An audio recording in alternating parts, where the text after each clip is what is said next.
first major stopping point and knowledge gap that I see in home service businesses is gross profit or cost of goods sold.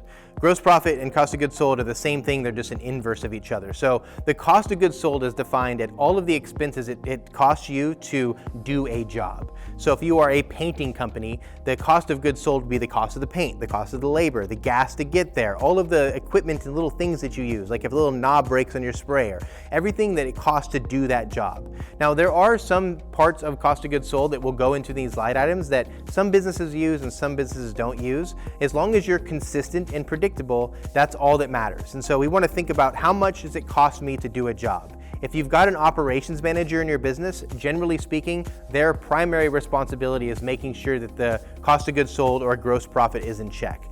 One more generally speaking is if you are a business with materials, then you want to try to get around the 50% cost of goods sold metric. And if you do not have materials, it wants to be under 50%, between 40 and 45. Now that's generally speaking, of course, if you're in New York City or Los Angeles, it's going to be different than Little Rock, Arkansas, but that's a really good baseline and place to start. If you use materials in your business, 50%. If you don't, less than 50%.